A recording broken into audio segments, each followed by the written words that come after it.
All right, so Matt, what has a population that is constantly growing, but no one lives there? Population that's constantly growing, but no one lives there. I don't know. The cemetery. Hey, that's like a riddle. It is.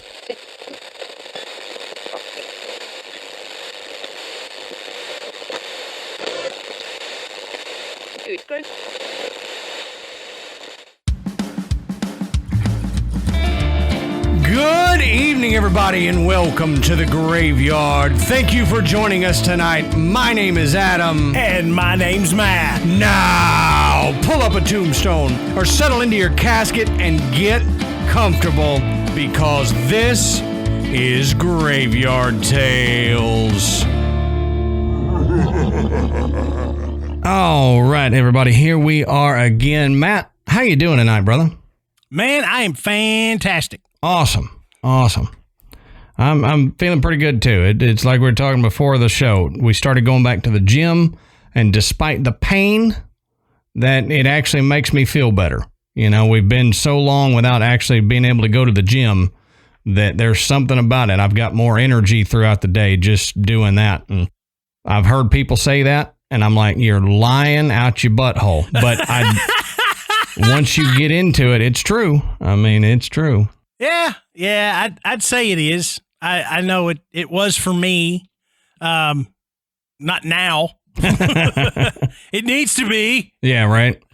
I mean, I just gave it up, man. I was like, oh well, you know. Yeah. Oh, hey, we did too. We've been keto. We've been doing so good for all these months. What? Quarantine? Oh hell, let's eat ice cream. Yeah. Oh yeah. I know. I know. Same with me, man. We were doing good, and then all of a sudden quarantine hit, and we're like, oh well, let's just eat ice cream, you know, and cookies and cake and chips and.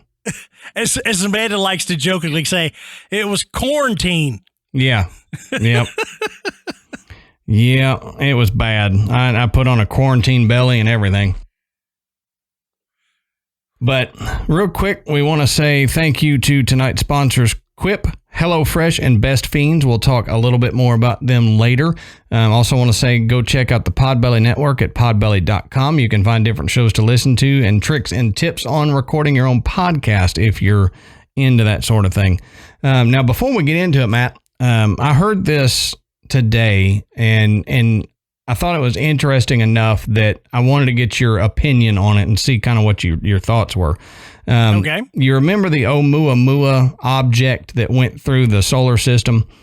Yeah. All right. So a lot of scientists, and Avi Loeb and was one of the biggest proponents of this, said it looked more like a alien race made craft more than a meteor or comet or anything like that. And they said it was because it wasn't slowing down after it passed the sun. It seemed to be speeding up, but they didn't see the comet trail coming off the back. Like comets will speed up when they get around the sun because it heats it up and then it shoots a jet of gas out, right? And so it speeds the comet up. Well, this comet, in quotes, was speeding up, but without any detectable emission of anything, whether it be, you know, visible or they couldn't capture it on any of their infrared or anything like that. So he said that kind of seems like it's something else. But there was also what they said was like a super thin something on the leading edge of it. And some scientists said, well, it's a dust bunny, you know, basically like it's dust that collected in its gravitational field and it's staying there. And Avi Loeb said, well, technically, if that's the case, then it's technically way too light to be cosmic dust, because for the size of the mass in front of the Oumuamua, it should have been heavier than it was. It wasn't as dense, right? So Avi said it looked similar to a light sail, or something that we would consider a light sail, which I don't know if you know what a light sail is, but theoretically, it would be a giant sail that a craft would deploy when it got into space, and the photons from the sun would hit it and propel it, right? Because photons do move and they exert a force, and if you have a big enough sail and a light enough craft in anti-gravity, the photons can push you. So they're considering a light sail as something, okay, let's get us to the outer reaches of the solar system using a light sail instead of jet propulsion, right? Yeah. Is a light sail, is this a theoretical thing, or does something like this actually exist? It's theoretical, but people are actually working on trying to get a working prototype of it. Okay. They have computer programs that prove that it can work, but they haven't developed one for actual use yet, because we don't have a craft that we can put it on yet. But he said, maybe the next thing you can paraglide through space. Yeah, exactly. You see astronauts in their suit, but with a parasail on them. But he said that's what this dust cloud, quote unquote, in front of it looks like. He's a big proponent of the fact that it is, to him, some alien craft, either reconnaissance or one theory that he put forth was that it was a parked vehicle of some sort. And he said, think of it as they went and parked it in this galactic parking space. And then over the millennia, as our universe and solar system moves through space, that we just kind of sailed through its parking space.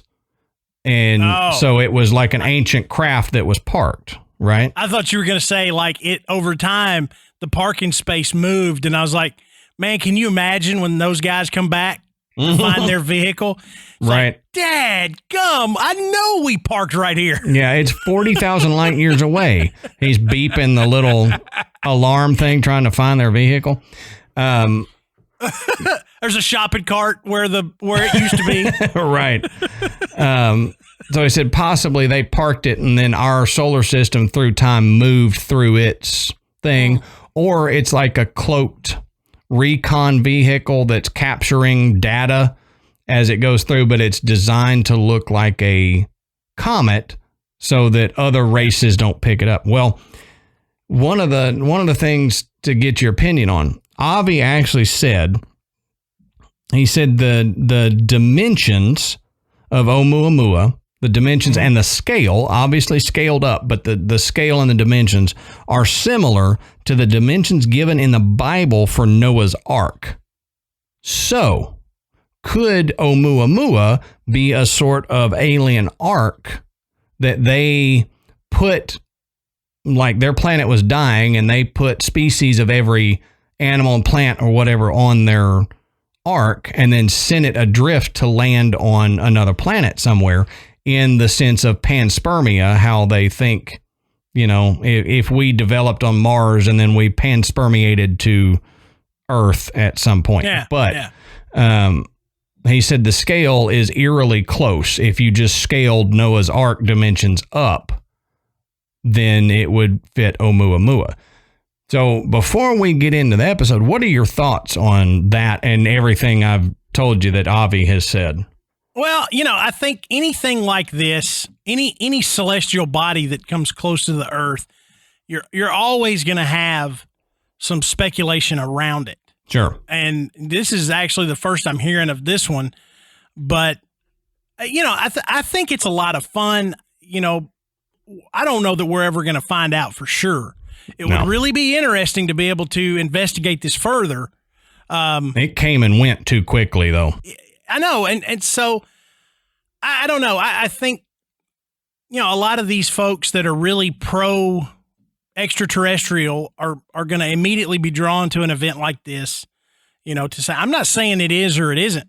I'm saying it's a lot of fun to speculate on the idea that it could be, especially with the evidence that it wasn't behaving like what they would expect comet to behave, because, they've studied these things for a long time, and they know the behavior and the trajectory and stuff. Yeah. Yeah. So they know what they're looking for. And when they don't see it, you start scratching your head going, well, this doesn't really behave like we would expect it to behave. So maybe it's something else.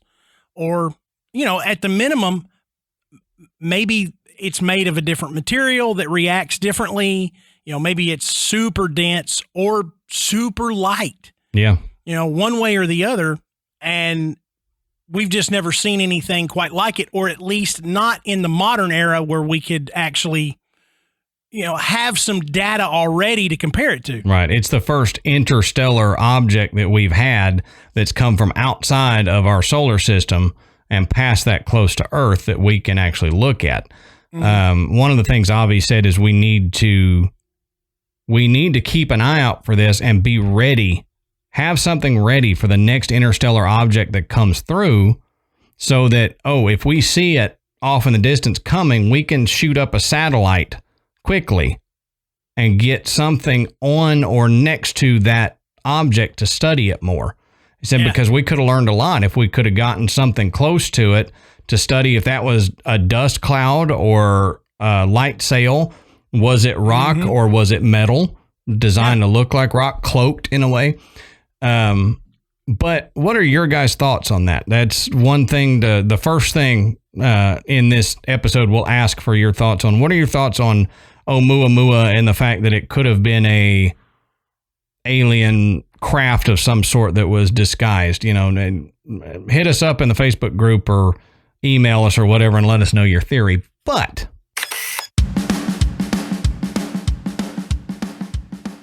all right, Matt, so let's take a second and talk about one of our new sponsors tonight, Quip. Now, we all chew gum, but not all gum is created equal. Some might come in fancy packaging, but they only really cover up bad breath. Others are loaded with sugar that can wreak havoc on your teeth. Luckily, the oral care experts at Quip have made a gum that stands out from the pack. One that can help prevent cavities, and it tastes great too. Now, it was only a few short years ago that Quip reinvented the toothbrush for the modern age. They've done it again, this time for chewing gum. Well, they've launched a new gum that's actually good for your oral health and comes with a dispenser that'll remind you of the one-click candy you loved as a kid. And that it is pretty cool. You flip open the top and there's, a piece of gum dispensed right to you, and you can keep it in your pocket. Slim little dispenser there for gum. I like it. It's pretty cool looking. Works pretty well too. Now, Quip gum can help prevent cavities and freshen breath when chewed for 20 minutes after eating. It's sugar-free and has tooth-friendly xylitol with 0 calories. And to satisfy your taste buds, Quip added a long-lasting mint flavor, crunchy tri-layer design, and stamped it with the classic Quip tongue. Now, the slim, travel-ready dispenser that Adam described is available in 5 colors, metal or plastic, and it protects up to 10 pieces of gum at a time, and it fits in just about any purse or pocket for on the go. And in a world where we all need to be extra safe and hygienic, the quick release button means you can still share with friends, and there's no wrappers, hands, or hassles. Add a gum refill plan for a gift that keeps on giving all year round. Quip's customizable subscription lets you chew and share at your own pace and not worry about running out. Plus, the more you buy, the more you save with bulk discounts on extra gum packs. Now, it's not a substitute for brushing and flossing, but this is a great support for your oral health. Pair it with a Quip electric toothbrush for adults and kids, refillable floss, and even more great products. Now, in addition to gum packs, Quip also delivers a fresh brush head, floss, and toothpaste refills every 3 months from $5. Shipping is free, so you can save money and skip the misery of in-store shopping. Now, spread oral good health habits and join the over 5 million mouths already using Quip. Get chewing for less than $2 per gum pack. And if you go to getquip.com/graveyard right now, you can get a free plastic dispenser with any refill plan. That's a free dispenser at getquip.com/graveyard. Now that's spelled GETQUIP.com/graveyard. You can also find the Quip electric toothbrush, refillable floss, and more in the oral care aisle at your local Walmart. Quip, the good habits company. That's right. Go to getquip.com/graveyard and get a free plastic dispenser with any refill plan. Remember, that's GETQUIP.com/GRAVEYARD. Quip, the good habits company.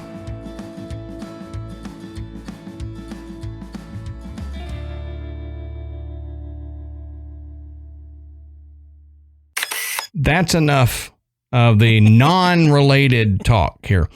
So to make some of the other people happy, Matt, tell us, what are we talking about tonight, brother? Okay, so tonight, Adam and I are going to head north of the border. There's something up there? There's something up there. Oh, wow. Our friends to the north. We're going to be discussing the Fairmont Banff Springs Hotel in Alberta, Canada. And I'm telling you, I came across this just looking up some, ideas for show topics. And I sent it to Adam and I said, hey, check this out. I was like, there's a lot of activity up here and I've never come across this place before. Well, that's the weird thing is as crazy as it is there, I had never heard of this before until you brought it up. Yeah. So, I mean, I've never seen it show up on any shows. I haven't seen a bunch of posts about it. It doesn't show up on a bunch of lists of the most haunted places. But it does appear that it is one of the most haunted places in Canada. It does have a lot of activity. So, I think you guys are going to enjoy it. I know digging into it, I found a lot. It was really surprising that there was this much activity in one hotel. So I think you're going to enjoy this episode, especially if you're Canadian. You're probably really going to dig it. You may have even been there. It's not like it's a functioning hotel. Yep. I was going to say any of our Canadian podcasting friends or Canadian listeners, let us know if you have heard of this place at all.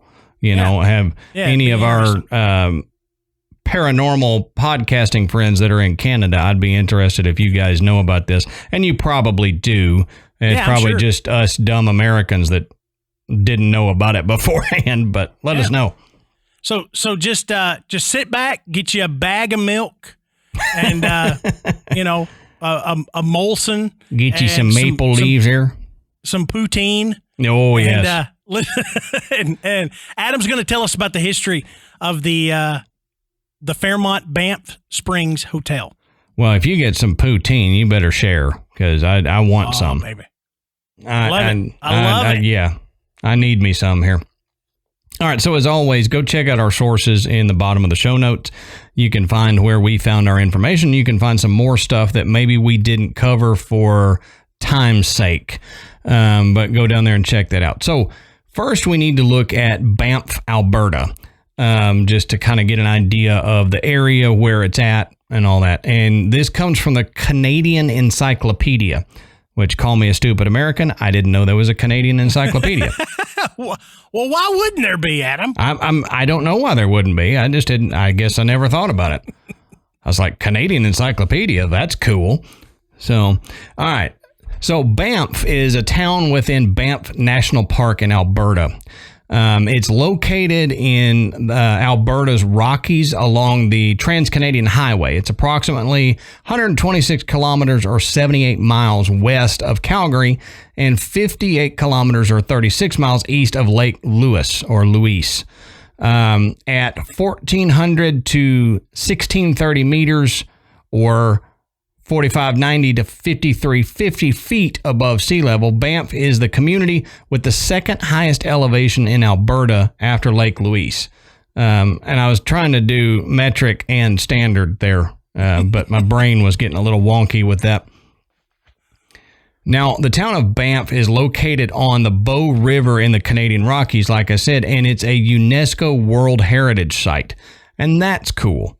I like the fact that that area is a World Heritage Site. It's very pretty up there. Yeah. Now, founded in 1883 near a proposed Canadian Pacific Railway tunnel site, the first town, 3 kilometers from present-day Banff, was known as Siding 29. They should have kept that. I like that. Yeah. Siding 29. I'd live in something called that. You know, if I lived in like Siding 40 in Texas, that would be cool. Sounds a lot like Area 51, don't it? It kind of does. And District 9, that movie District 9. Uh-huh, yeah. Now, renamed by Lord Strathcona, Donald Smith, on the 25th of November, 1883. You go from Donald Smith to Lord Strathcona. Yep. He sounds like a character from Star Wars. I'm telling you, and I don't understand how you would. I mean, there's something that I'm not understanding about, the Canadian government system there and all that. But Lord Strathcona, and his name doesn't have Strathcona in it at all. Like, I'd get it if it was like Lord Smith, but Lord Strathcona and Donald Smith. Anyway, he named it for his hometown back in Scotland, and relocated 3 years later. The new town site grew to 300 residents that first year. Banff finally became a self-governing municipality within the province of Alberta on January 1st, 1990. So almost 100 years later, it finally became a self-governing municipality. Now, Banff's development was controversial because of the fragility of its environment, and it has always been determined by the federal government, tourism, and the railway. Well, in 1885, the Banff Hot Springs Reserve was formed on 10 acres of land around the local hot springs, and in 1887, a major expansion of park land occurred with the formation of the Rocky Mountains Park, renamed Banff National Park in 1930. Now, real quick, Matt, I don't know if you see in my notes there, I have 10 acres, 4 ha. Yeah. I had to put that in because that's hectares, but it's hectares. Yeah. Is it? But I thought it was hilarious because I type ha a lot when I'm texting, if you've noticed that. And so 4 ha's for this one. It's going to, I'm going to start getting texts from Adam's like, hey, did you see this? Hectare. Yeah. That would be great. Or I'll just start giving it, well, Matt, that joke, you get 4 ha's for that one. So the park centered around Banff was spurred by the single most significant event in the town's history, the opening of the Banff Springs Hotel, which we'll talk about here just shortly.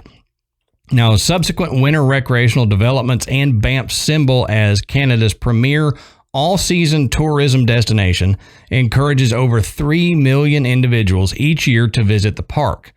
Now, it was home to famous Albertans such as explorer Mary Schaefer Warren, Walter J. Phillips, Earl Birney, artist Carl Rungius, as well as Dr. Robert G. Brett, Lieutenant Governor of Alberta and owner of a sanatorium hotel, which we're going to have to look into, Matt, and see if that has anything there. Banff also early established itself as one of Alberta's main cultural centers, and the richness was further evidenced by the establishment of the Banff Center School of Fine Arts in 1933, and later the Witt Museum of the Canadian Rockies. So, pretty cool area up there so far. Yeah. Had a history that there was so many people that either spent time there or lived there that I just couldn't go into it all. But there was one of the links you can find in our show notes will go more kind of in depth into that. But, famous mountain explorers and one of the first female mountaineers to get famous for doing that actually spent a lot of time in Banff because she was photographing all the scenery and stuff there. So that was a big section of the notes that I was like, I wish I had time to get into that, but we just, it would be a whole nother show if we did that. Maybe we can do a Patreon episode about some of that stuff as a bonus. Now, one of the things in Banff is the Banff Cemetery, and I wanted to kind of introduce this in, just kind of tell you what their thoughts on burial and stuff like that was and is. It's considered the nicest cemetery in Canada. Now, in 1890, baby Adelia Woodworth became one of the first Banffites to be buried in what is known today as the Old Banff Cemetery. Located at the south end of Grizzly Street, a 1914 Crag and Canyon article poetically described the cemetery as situated, quote, only a short distance from the Bow Falls, with the craggy peaks of Mount Rundle casting fantastic lights and shadows over green swords and marble shafts, while the gentle soughing of the breeze through the pines chants a never-ending requiem, end quote. Very poetic. Very poetic. And a lot better than you or I could do, so... I have no comments on that because I'll just make myself look stupid. Mine would be, it's really pretty up here. There's lots of wind that blows through the trees. It makes cool noises. Y'all should come. Your money's good here. Yeah, right. So this goes on. J.E. Malloy, a stonemason, was responsible for shaping many of these early monuments, including the Brett Mausoleum and the Rawlins Monument. The Old Banff Cemetery also provided space for the nearby Bankhead mining community. Mourners would travel nearly 9 kilometers on foot, often preceded by the Bankhead Mine Band to bury their dead. The Bankhead Miners Memorial, which honors the 15 miners killed over the town's 22-year mining history, is a reminder of both the miners and the former town's interactions with our community. So, honestly, if they only had 15 miners killed in 22 years, they were pretty safe. Oh, yeah. Because mining is a tough job. Oh, yeah. We've talked about it before, right. How dangerous it can be. Right. All right, so let's look at the hotel. Now, some of this information comes from historic hotel documents that I found. And it says, a National Historic Site of Canada, the Fairmont Banff Springs has been a shining example of Canadian hospitality from its inception. William Cornelius Van Horn, the general manager of the Canadian Pacific Railway, first considered constructing a grand hotel in the Canadian Rockies when several employees of his railroad stumbled across several mineral springs in 1883. So like a lot of places we've talked about, a lot of old hotels, it popped up around hot springs and mineral springs. So they did the same.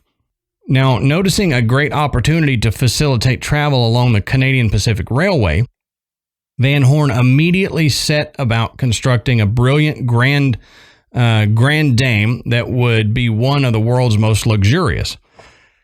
As such, he commissioned blueprints for an impressive hotel that would be situated at the convergence of the Bow and Spray rivers.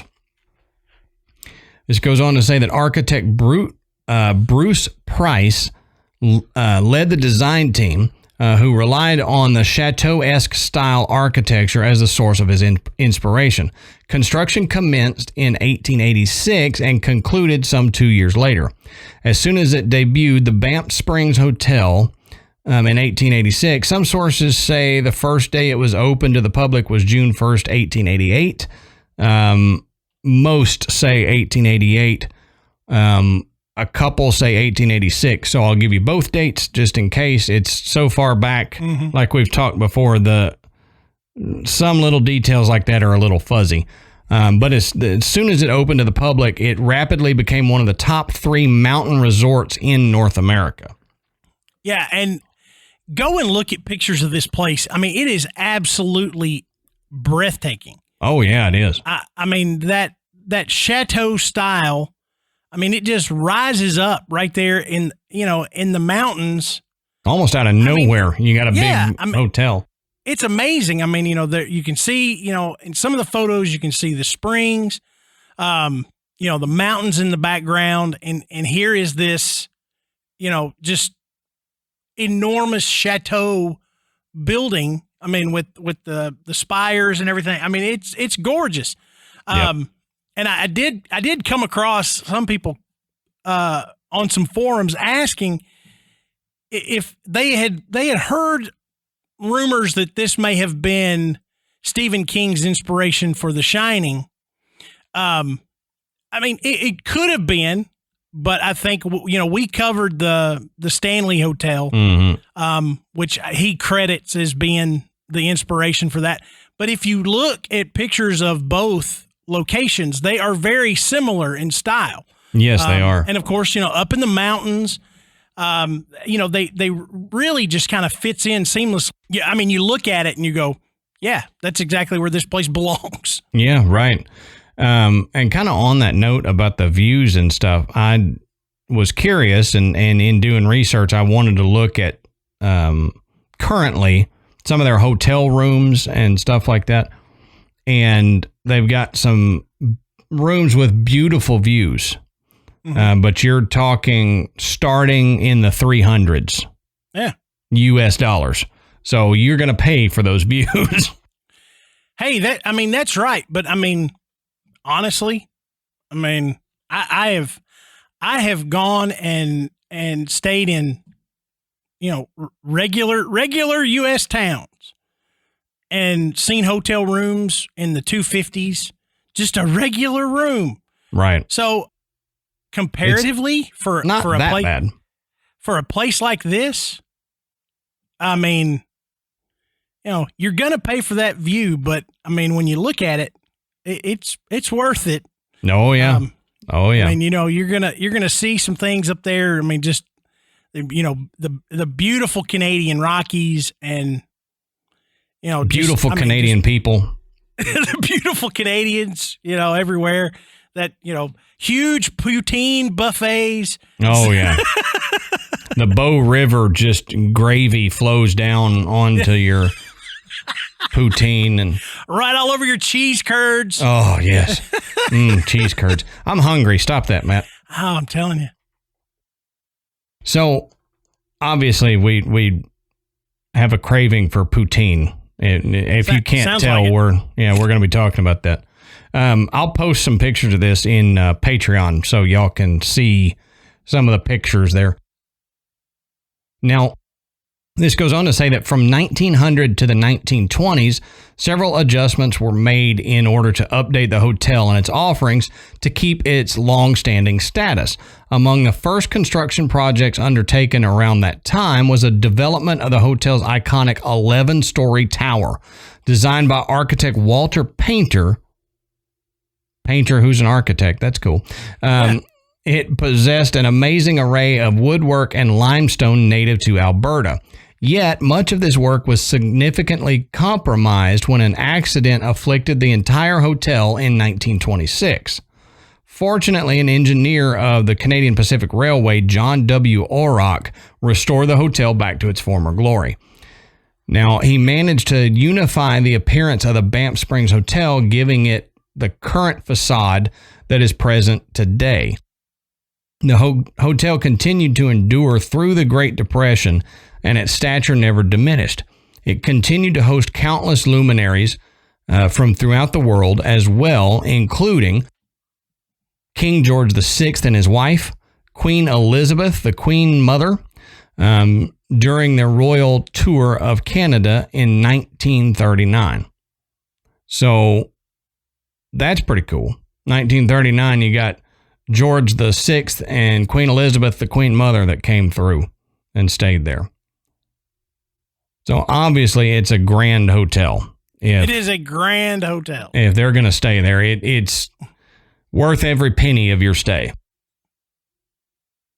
Now, the Banff Springs Hotel briefly shut down in 1942 as a result of the scarcity of labor because of World War II.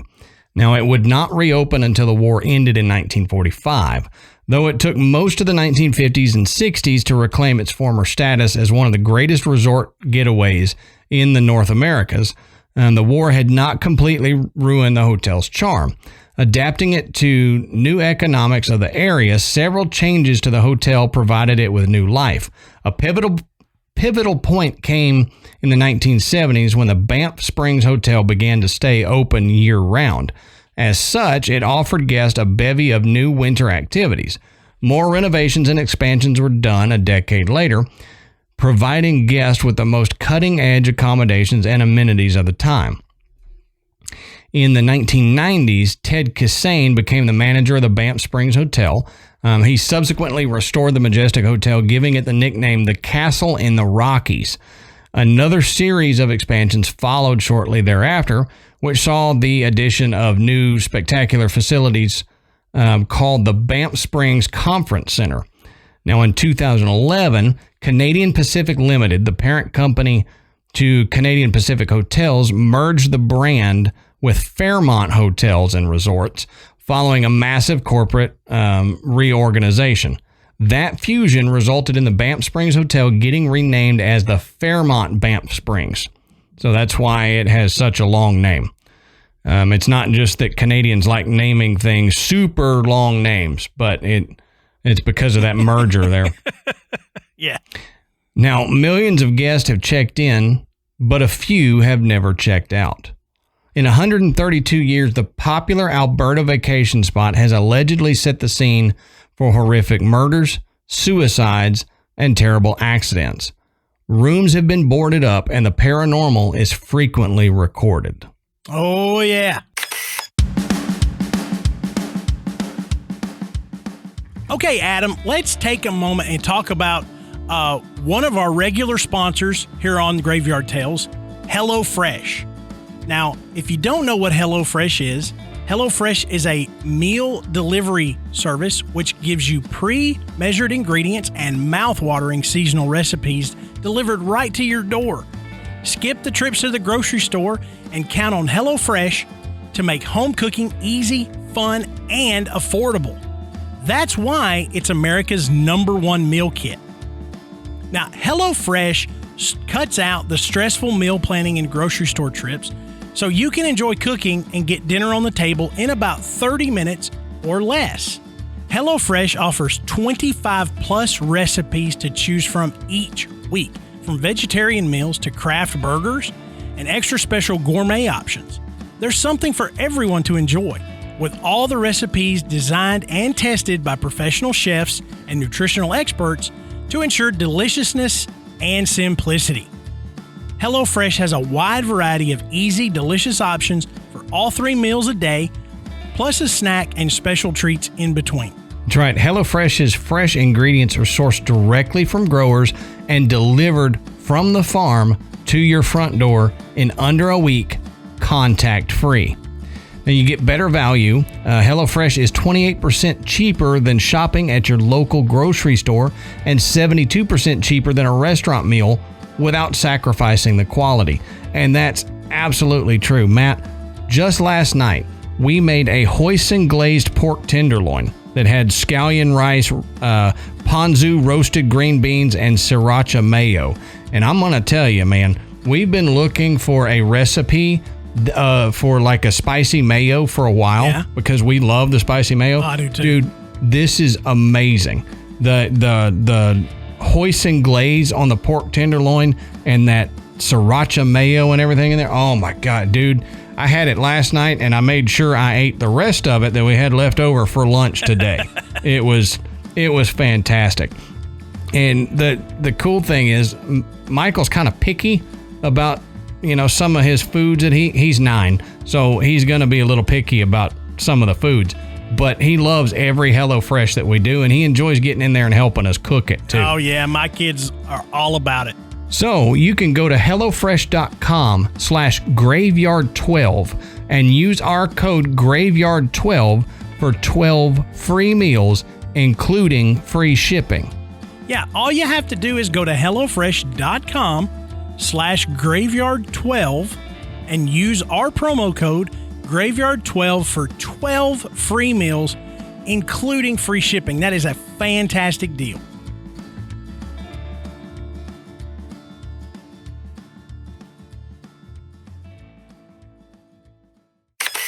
And, when we're talking about a hotel that has had this much coming and going, it's had renovation after renovation, and it's old.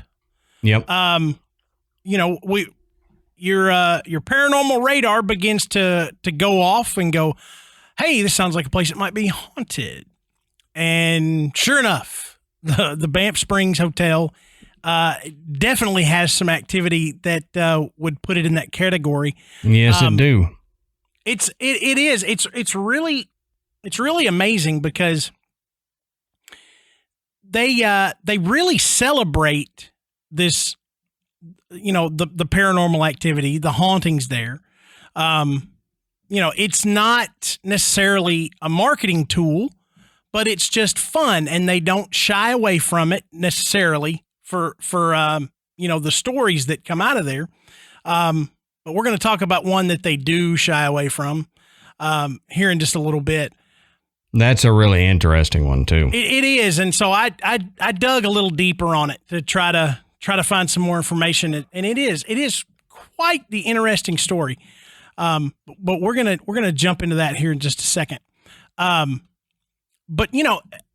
one thing to consider when we talk about these haunted hotels, especially these that were built around a time when you would get sick, and the treatment that would be recommended would be rest and relaxation. Right. Okay. Change of atmosphere and drier or wetter air kind of thing. Exactly. And so a lot of, just like the Stanley Hotel, a lot of these mountain resorts were built specifically with that in mind, with the idea of this is a place where, if the weather where you are is not conducive to your well-being, you can come here. And they were typically built on these mineral springs. A lot of them use that, the healing waters of whatever resort you were going to visit. Sulfur Springs, Mineral Springs, all these places, they have that in common. So does Banff Springs. The healing brown gravy of the Bow River. Exactly. So, people began to visit with this idea of, I'm going to get this crisp mountain air, this get away from any pollution of the city and take it easy and recoup and recover. But what we always find is these places that are built on these springs, this running water, this underground spring can almost serve as a battery and produce a lot of energy that supports the paranormal activity that's reported there. Absolutely. And so it's something to consider as we get into some of these stories. But I would say that probably the most famous story, the one you're definitely going to hear when you make a visit, it's the first one you're going to see when you start looking into the hotel, is the bride. Okay. Now this is the story, and this story dates back to the late 1920s. And the story goes that on this young couple's wedding day, the bride, still in her wedding gown, descended one of the hotel's marble staircases. Now, something startled her, and it caused her to slip and fall. And in the fall, the story goes it possibly broke her neck and it killed her. Now, some of the versions of the story say that her dress brushed up against a candle, and her dress caught fire, and that startled her. Others say maybe she stepped on the hem of her dress, and it caused her to trip, and down the stairs she goes. But either way, story is that this young bride died by falling down these stairs.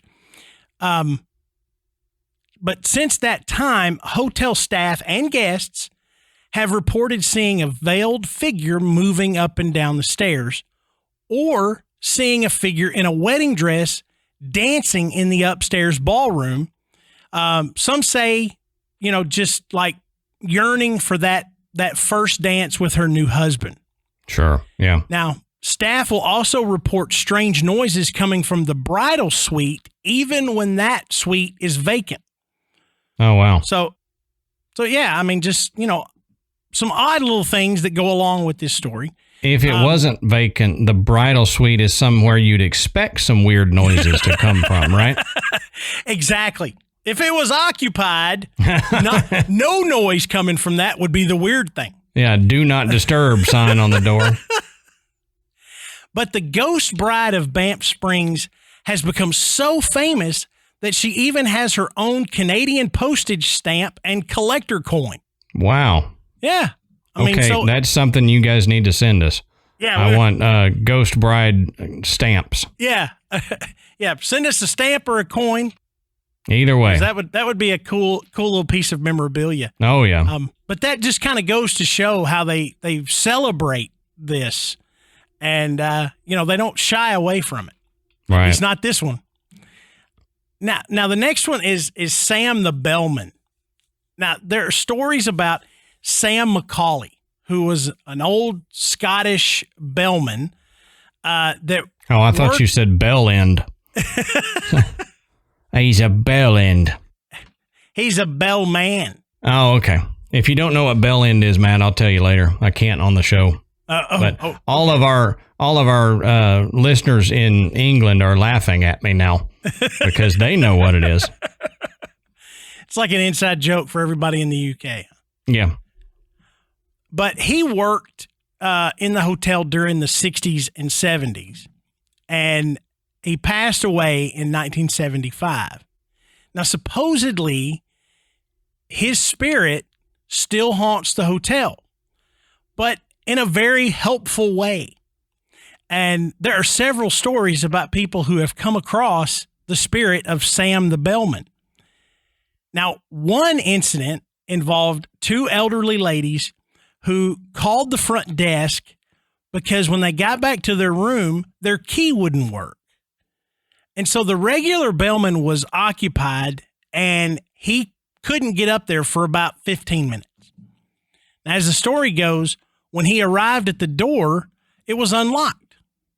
And one of the women said, "Oh, this older bellman in a plaid jacket had helped let them in." And the description matched Sam exactly. Wow. Now, other stories include guests seeing Sam hanging out in his old office, which is now a guest room. And they've also seen apparitions or feel cold spots on the 6th, 7th, and 9th floors of the hotel. And, there is actually like a little monument marker for Sam up there.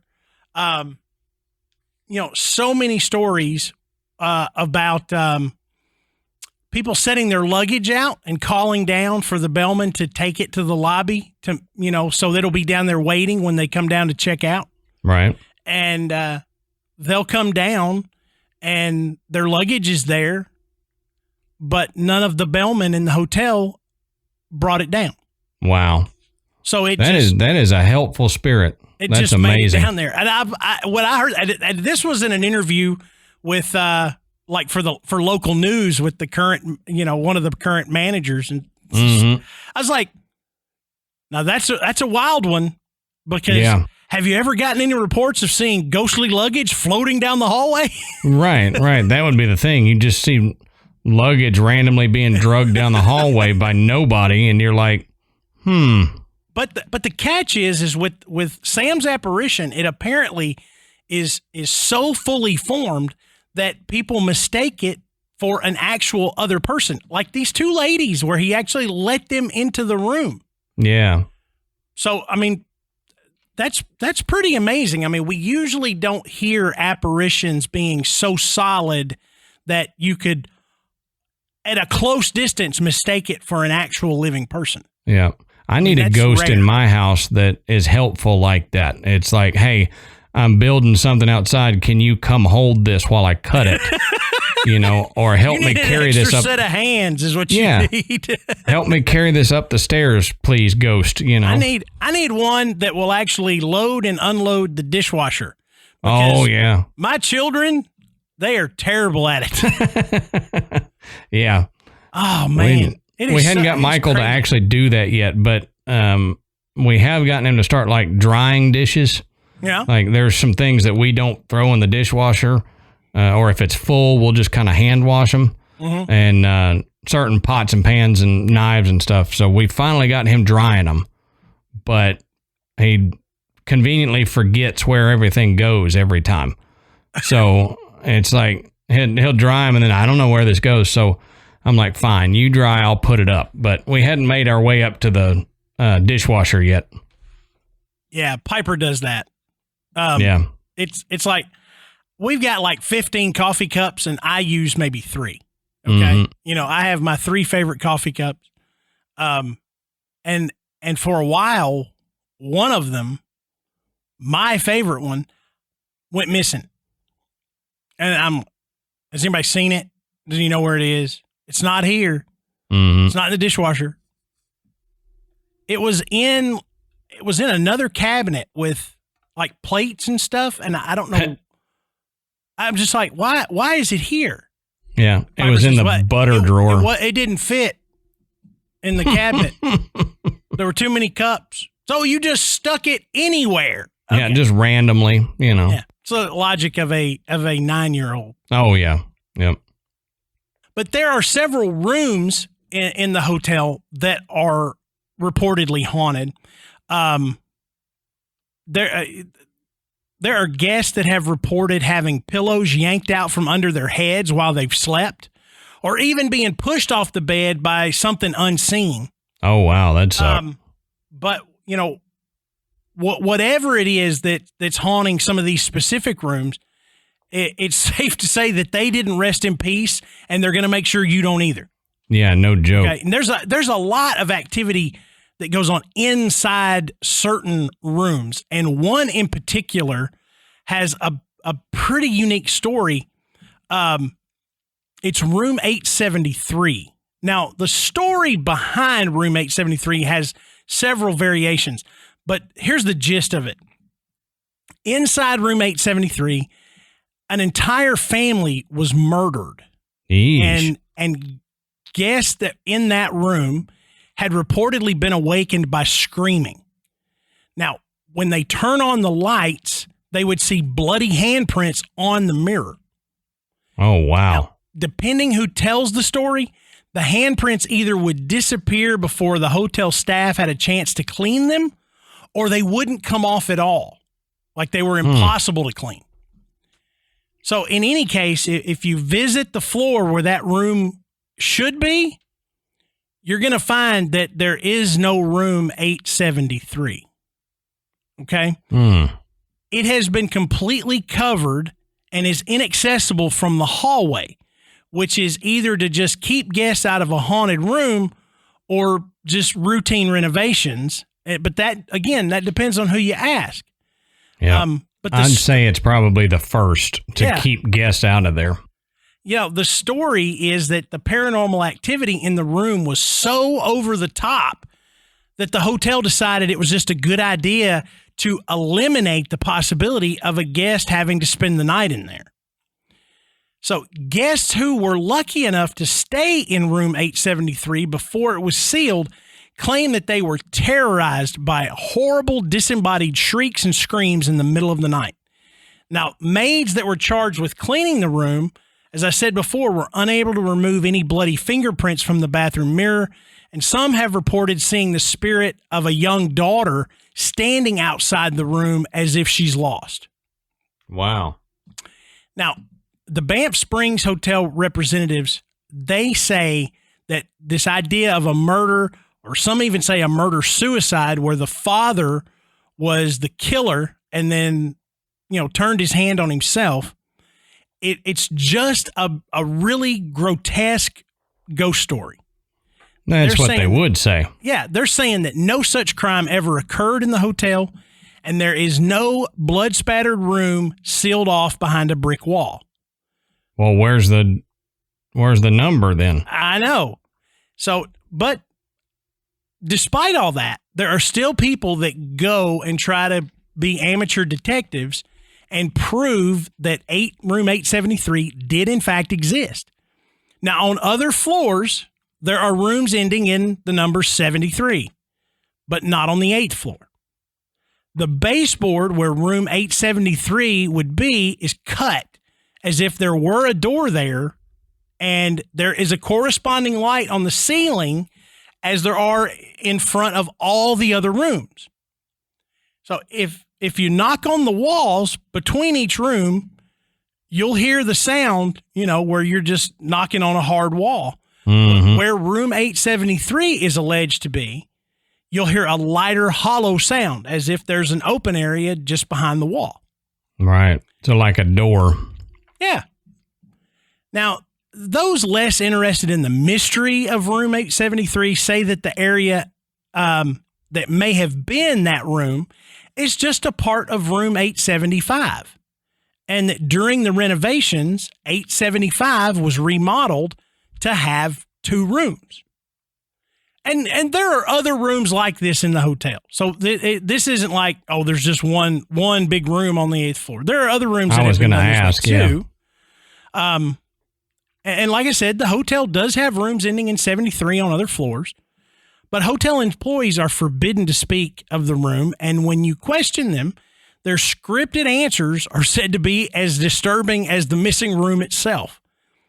Now, the concierge will explain that any ghost stories related to room 873 are a hoax, and room 873 was indeed annexed into room 875 during renovations. Now, the floor plan on the 8th floor shows exactly that. It shows no 873. You look at room 875, and you can tell that there is extra room in that hotel room as opposed to the other one. Now, why wouldn't you change the number then? Like, I know, I know it's strange. So that's what makes me think that 873 was indeed a real room. Yep. And they just renovated it for whatever reason. Whether they added it on or not, like to the other room, it would be weird to skip that number just for no reason. I know you would think it would make more sense to just renumber the rooms instead of leaving it blank, which kind of makes me go, you're perpetuating this story that you don't want to talk about. Right. It leaves some mystery and keeps people coming back. Yeah. Yeah. And the fact that, the staff is probably forbidden to talk about it because it keeps the mystique there. Yep, exactly. But, some people say maybe only a portion of 873 was included, that there is a portion that goes unnoticed by staff, when they're in the room to clean or whatever. But the other ghost stories are happily shared by the hotel staff. The bride, Sam the bellman, they tell those stories freely and often will try and redirect people that are asking about 873 to, well, have you heard the other stories about the hotel? Yeah. But my thought is that, there may be something, to the fact that they didn't change the numbers, that, they did probably close off this one room, but it's not as family friendly to share this gruesome story of a murder-suicide in that room. Right. Okay. Sure. The bride. Okay. We can handle that. Sam the bellman. Hey, it's, the ghost of the friendly bellman, that's great. Yeah. Murder-suicide where children were murdered and bloody handprints on the wall. I definitely wouldn't want my younger children hearing that if I'm on vacation, because now they're going to be crawling up my rear end, and I'm trying to sleep. They're going to be terrified.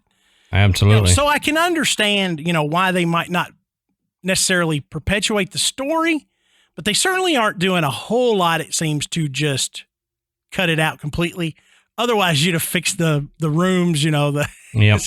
It looks pretty obvious. You'd have renumbered and said, no, here's your 873 right here. Yeah. If you wanted to completely cover it up. But like you, I think there's a little bit of perpetuation of the story there. Sure. They're not going to tell you the story because that would look bad on them as far as, like you said, not being family friendly, and they don't want to. Yeah. They don't want to do that, but they know that it's going to keep ghost hunters and those interested in the paranormal coming back if there's that little bit of mystery and inconsistency there that they can kind of allude to.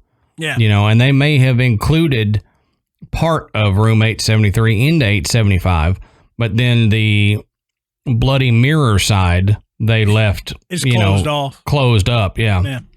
That way they could say, no, we've closed it in, but they really didn't do the whole thing. Yeah. And if you're a part of the hotel staff and someone approaches you asking about room 873, then you know they already know the story. So there's no sense in you sharing it. Right. Because if you know anything about it, you've heard the story. So why should I repeat it to you? You know? So, I get it. But beyond the sealed up room, there was a secret room in the hotel as well. Now, during construction of the original wooden hotel, there was a big mistake from the contractor, and a room was built with no windows or doors. You know, and this was a fact that they didn't even share with the original owner. Huh. So the room was only discovered after a fire broke out in 1926. And since then, apparitions are often seen roaming the hall outside of this room. So, that's weird. That's an oddball thing. You know, you just, we just made this room that has no windows or doors. So it's not really a room. It's just an open space. You didn't go fix it. You know, you could have fixed it. Yeah. And made it a closet or something. I'd imagine at some point, you know, you get to you're like, we're too far into it. We can't really fix it now. Just seal it up, you know. Yeah, true. And we won't say anything. They'll never know. Yeah. Now, as well as the more popular reports above, the hotel has a lot more to offer. You know, there's the apparition of a bartender that has been witnessed by staff and guests. And it often informs guests that they've had a little too much to drink, and it maybe best if they go on to bed. That's funny. Getting cut off by a ghost. Yeah. A little more spectacular than that one. The apparition of a headless man playing the bagpipes has been seen. Yeah. How in a crap is he playing it with no head? Yeah. Now, doing the research for the hotel, I came across a really cool website that I have not found anything similar to this, but it's called taximike.com, okay? And it is a travel site for Banff, Canada. Oh, wow. And it provides tourist info on dining and accommodations and entertainment. But Mike does have a section on ghost stories, and visitors to the site can share stories about their experiences. And man, have people shared stories. I mean, I read so many stories about this place from people who actually stayed there that were just regular guests. That's cool. And that's why I always say when we look at these places, Travelocity, what's TripAdvisor is also a good one. When you go on there and you can read reviews, inevitably you're going to find a review or two that mentions a paranormal experience that somebody had while staying there. Yep. If it's purportedly haunted, you can almost guarantee there's going to be somebody that does, like you said, a TripAdvisor review and says, you know, so-and-so here at this hotel, and I felt somebody grab my butt at night and my husband wasn't there, kind of something like that. Yeah, that'd be kind of weird, wouldn't it? Might be fun, but my husband was down watching the hockey game in the bar, and somebody grabbed my butt, and some apparition cut him off from beer and sent him back up to the room, and the ghostly bartender cut him off settled his tab, and he came back up. He told him, there's a ghost that likes to grab ladies' rear ends up here. Yeah. So you better go. Really? But yeah, I thought this site was amazing, and I gotta give credit where credit is due. To taximike.com, and you can get on there and you can read some of the other stories, but I'm going to share some with you now. So these are all emailed to Mike, and he posts them on the site. So this is the first one. I love this already. The idea of this website. I love it. Now I'm gonna read these verbatim. I'm not going to try to paraphrase because I think it takes something away from it. This is from Amanda, who visited the hotel. She says, we had room 914, which my husband started saying was on floor 9 3/4, which is a Harry Potter reference, because it's actually on the 10th floor. So you get off the regular elevator on the 9th floor, and you have to go down the hall, and nestled up against an outside wall is this older, small, little elevator, which you have to use to get to the 10th, 11th, and 12th floors.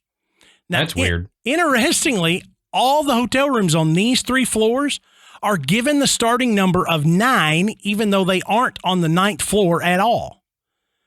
So, but anyway, there were only 4 rooms altogether on our small little floor, and I'm not sure any of them were in use because we saw no one else except one cleaning person, whom I'm assuming was an actual live person and not an apparition.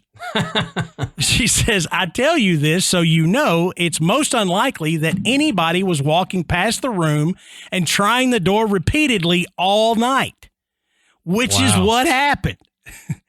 She says both of the nights we stayed on the 14th and 15th, all night long, every few minutes, there was the distinct sound of someone trying the door and finding it locked. Now, Amanda says, my husband was already asleep before the noise started the first night. At first, I assumed it was a draft causing the door to move in the frame a bit, and I attempted to stop the movement by putting a heavy couch pillow up against the door, but it didn't stop the problem, which went on all through the night. That would be unsettling. Yeah, I know.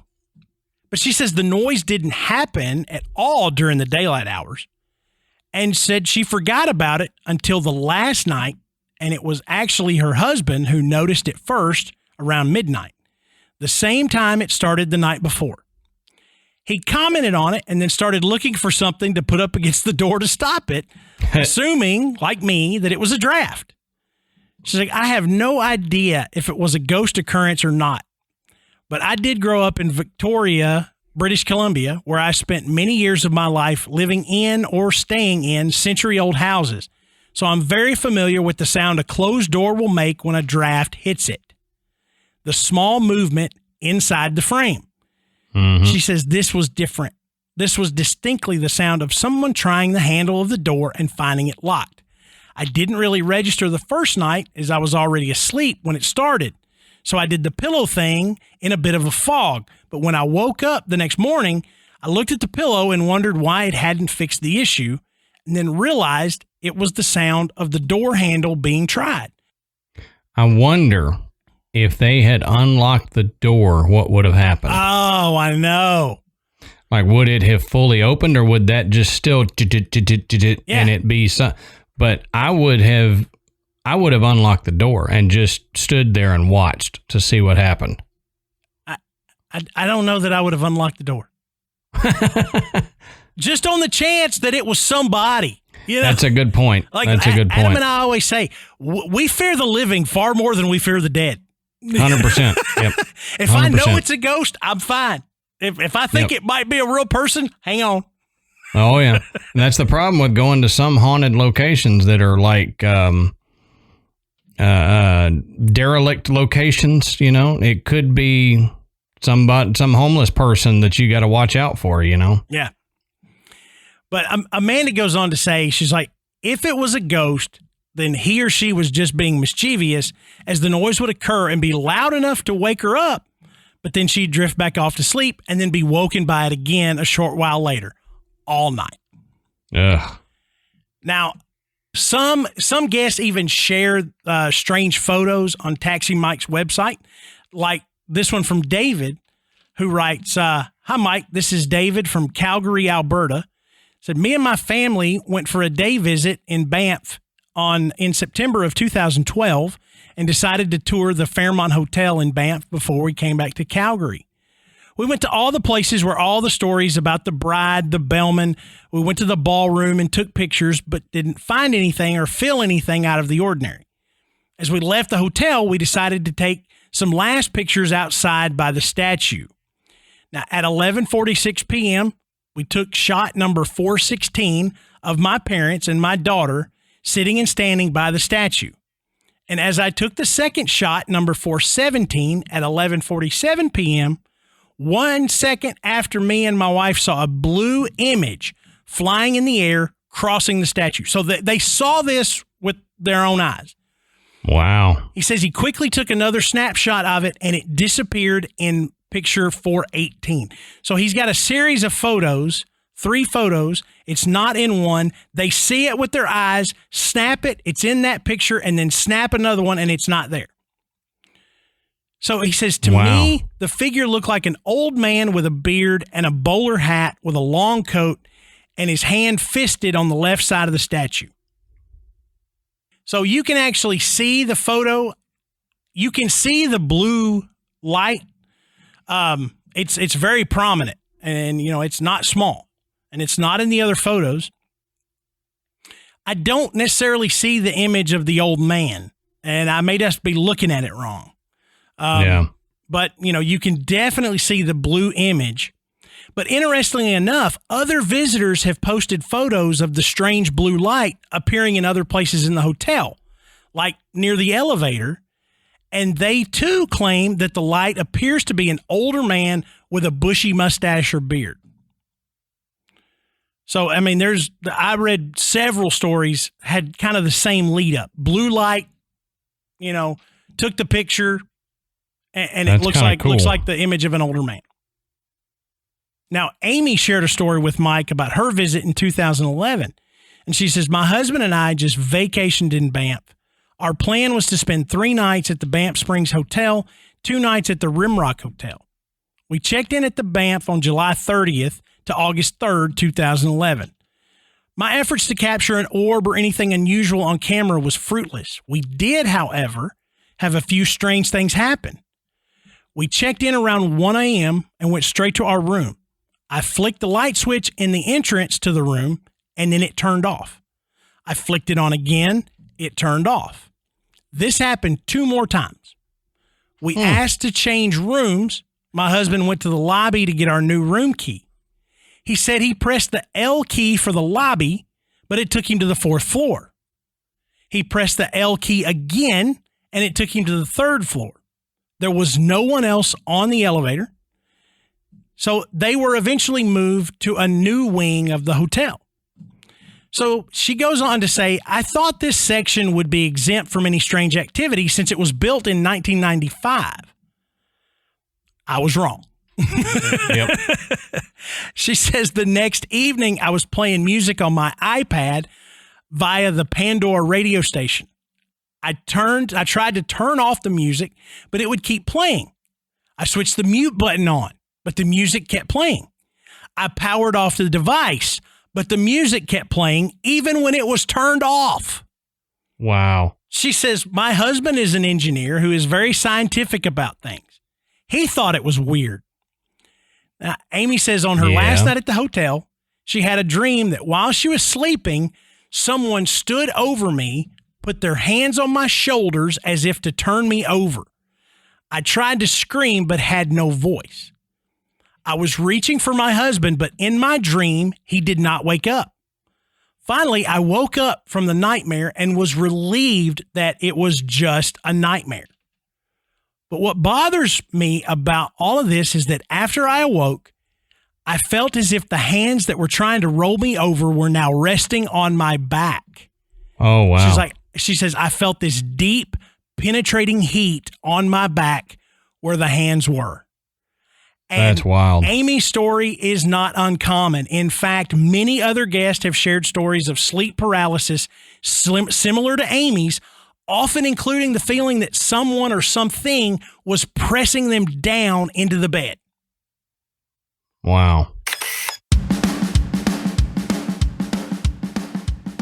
All right, Matt, let's take a second and talk about one of our longtime sponsors, Best Fiends. Now, we all have guilty pleasures, right? One of my guilty pleasures is I love watching the food competition shows, like where people are cooking and they're like cooking against each other to see who wins.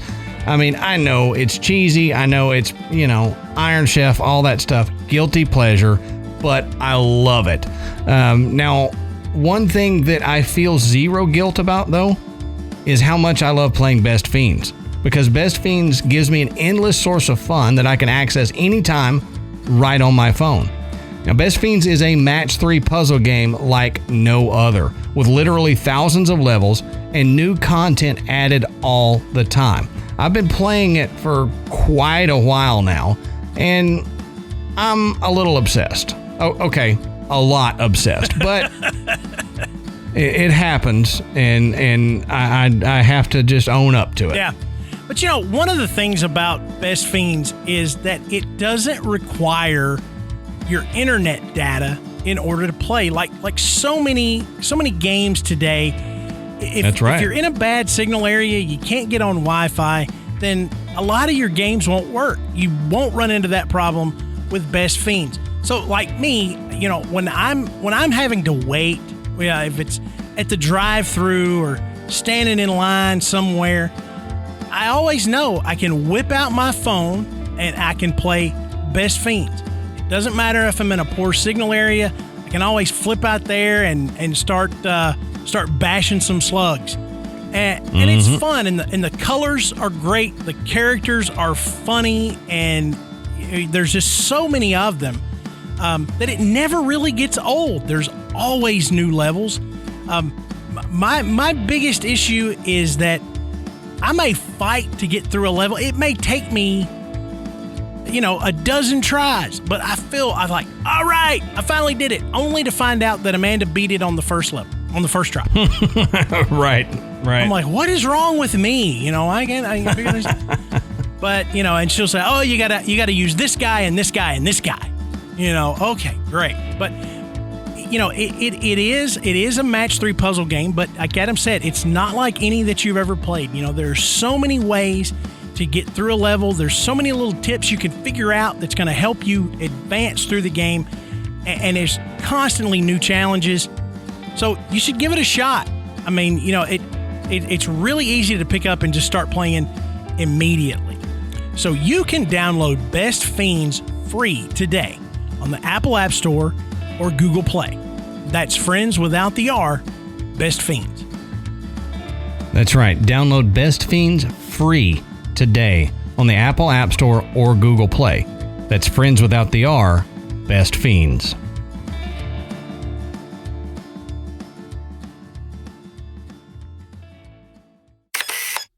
And these are just a few of the stories that were on travelmike.com or taximike.com.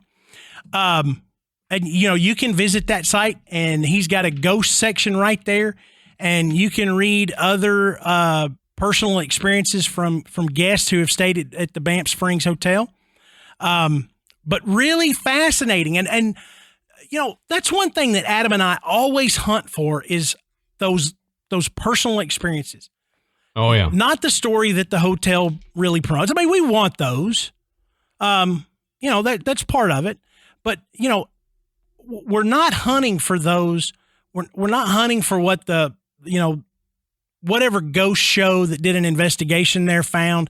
I mean, it's interesting, and we'll share it with you. But what we really want is to find that nugget, that I am Joe from some town.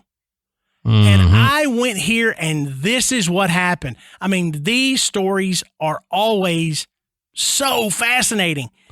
Yeah, and they're the best, and they put a whole new feeling on the haunted place, because you can say, okay, yeah, the Board of Tourism tells this story about the haunted the haunting from the ghost bride or whatever, but then when you actually get somebody that's like, no, look, seriously, I was almost turned over in my sleep, and I felt the hands on me.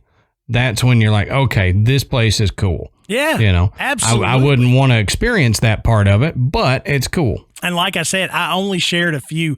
There were tons that I read through.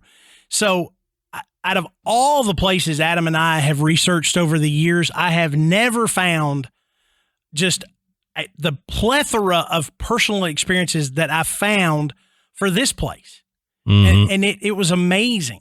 And these were some of the best ones, definitely some of the most compelling, but a lot of them had similar qualities. You know, the sleep paralysis thing was a very common deal. Sometimes they would be paralyzed and they would see an image in their room. Some even report seeing what they thought may have been the bride looking in a mirror. You know, several stories with the, you know, noises in the hall or the jingling door. You know, this one about the iPad that wouldn't quit playing, you know, that was pretty unique. But I mean, just fantastic stories. You know, yeah. I mean, really great. But when you look at the history of the hotel, and as we talked about, the fact that the springs are right there, you know, it's kind of stuck up in the mountains. At least the core of the building is quite old. And it was kind of like we talk about liminal spaces and in between spaces. Mm-hmm. It was on a railroad. So there was always movement, you know, people stopping and then people going. And so it kind of makes itself a liminal space in that sense. So it just adds one more layer to that paranormal layer cake that creates places like this. And, you know, I think these hotels are great for this kind of stuff because they are old and you know, there is a lot of energy there, even if it's just from guests over the years coming and going. But you run a hotel and you get that many people, there's going to be weird things that happen. Mm-hmm. And some of that it sticks around. Oh, yeah. So yeah, this was one of my favorite places we've done as far as, you know, these haunted locations. The stories were just, you know, really compelling, and just the number of personal experiences we were able to find made it even better.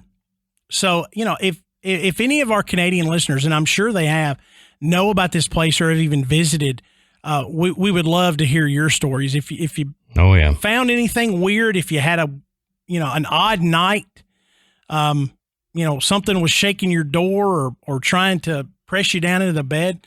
If you've got some crazy photographs from there, hey, we want to see them. And one of the best places to share those with us is in our Facebook group. We call it The Graveyard, over 5,000 members strong. It's one of the best groups in Facebook, I think, with some of the nicest people. You know, it's a safe place. Nobody's going to make fun of you. You know, we're all just here to kind of have a good time, share some experiences, even offer up some help to people that may be struggling with some odd paranormal issues in their home. Right. But also, besides Facebook, you can find us on Instagram and Twitter. Just go and search Graveyard Tales. And like I say, Adam is the chief tweeter around here. Mm-hmm. And while you're tooling around, you can check out our website. It's graveyardpodcast.com. And on our website, you can find links to purchase Graveyard Tales merchandise. You can listen to the show, learn a little bit more about Adam and myself, and you can become a patron. And thank you so much to everyone who has taken the time to donate to the show. You know, we've got extra episodes on there that are a little bit different from our normal show. You can get video of us actually recording the show. You can, you know, see how we do. You can catch all of our flubs and mistakes. So if you've been thinking about it and haven't pulled the trigger, give it a shot. I think you'll really enjoy it. And we appreciate the help to keep the show running and going. Absolutely. And please don't forget to rate and review us on iTunes. It is the easiest way to get us up the charts, which really just makes Graveyard Tales easier to find, and it brings more people to the show. And, you know, it does make Adam and I feel a little bit better, too. Certainly. I'm not going to lie. It's a good ego boost, but, you know, there's more to it than just that. Exactly. So thanks, everybody, for listening tonight. And until next time, we'll save you a seat in the graveyard. See you soon.